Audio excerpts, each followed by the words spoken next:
Ladies and gentlemen, boys and girls, and everybody in between, welcome to the Chaps Cats AFLW Cats 2023 primer.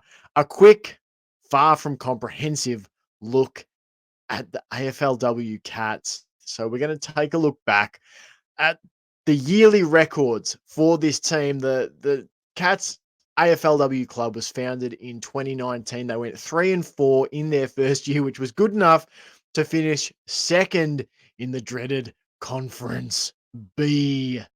I say dreaded because that conference system was much maligned. It was ill-fated. Geelong benefited from the fact that there were conferences and, two teams from each conference or however it worked went into finals. And the Cats at 3-4 jumped some teams from Conference A who had better records to make the finals, only to be hammered 73-7 by the Adelaide Crows in the finals campaign. 2020 was basically a nothing year. One game played for the Cats. It was abandoned due to COVID. 2021 ended the season with a win after enduring 8 consecutive losses in what was a pretty torrid year. The Cats struggled to score. Teams did not struggle to score against Geelong, and a pretty disappointing 1-8 campaign. The end of that year saw a transition at the coaching position from Paul Hood to Dan Lowther, and Dan Lowther has been in charge for the following 2 campaigns, 2022A and 2022B. So in 2022A, the team went 2-8. They finished 12th, but there were lots of signs of improvement, particularly in year one or season one under Lowther. There was a lot of defensive improvements made. Massive preseason allowed Geelong to go harder at games, run games out for longer. It lowered their points against, made them much harder to score against. They went from conceding 40 points a game in 2021 to 30 in 2022A. So a drop of 10 points per game. And there were signs that there was nice groundwork being laid there. The first priority being to be a tougher out for opponents. And they certainly did that. 2022A gave way to 2022B, and the Cats went 7-3, finished 5th on the ladder. They attacked with style, pairing that tough defensive style of play with an attacking, creative part of their game. They scored the 4th most points per game in 2022 Season B.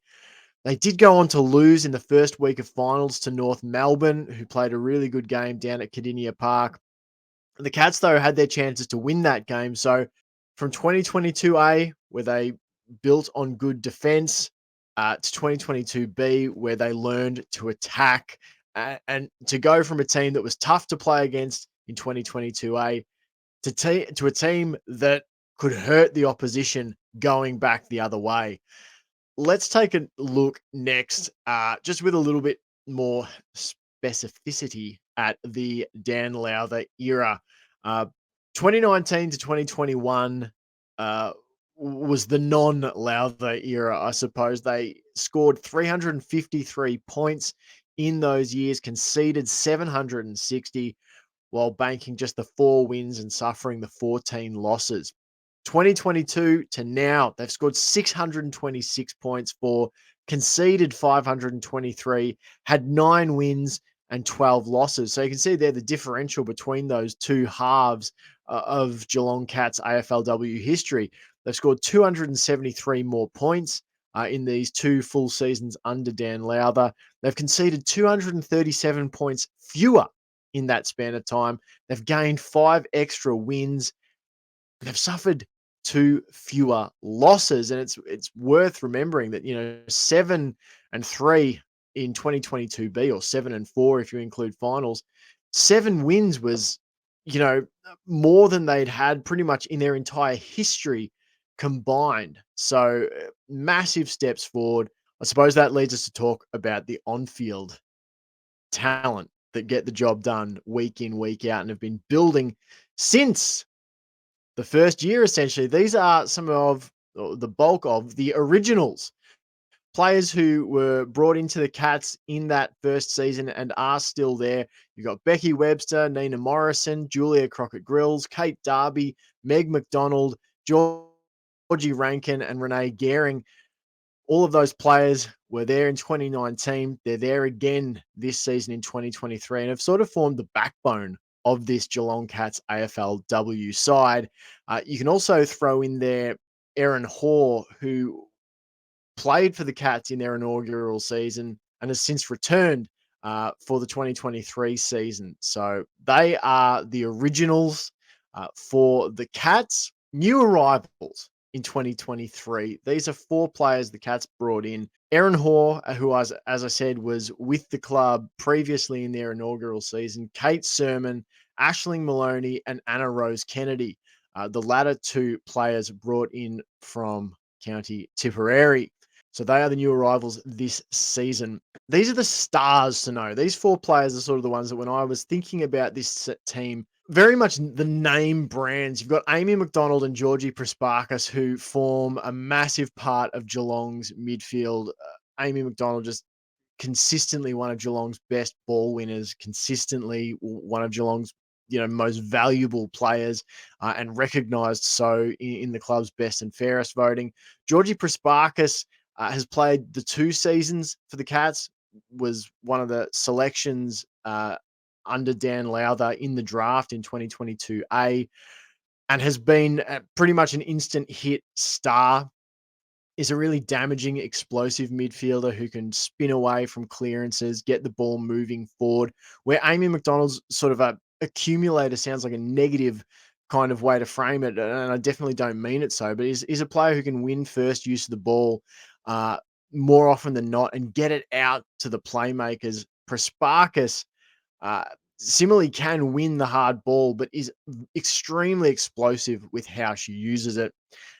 Chloe Shear was brought in from the Adelaide Crows, can hit the scoreboard, has played a lot as a forward for the Cats, but also has spent some time in the midfield. And it sort of depends on the balance the Cats want to roll with up forward.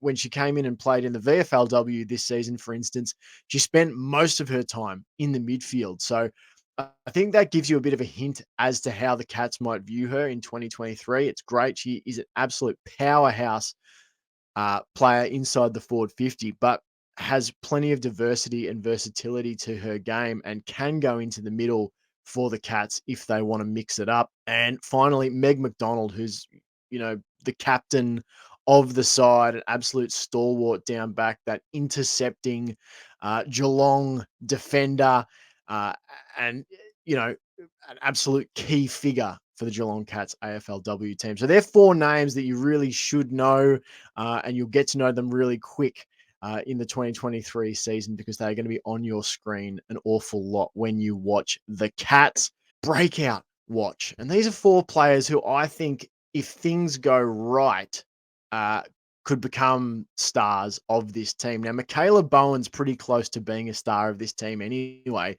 She was brought in last season and in some ways had a breakout year last year. She's crafty, intelligent footy player, hard tackling, and as I said, really creative. Is an absolutely essential link player for the Cats. Sets up a lot, getting the ball in the middle of the field or out on a wing and then linking with players up forward.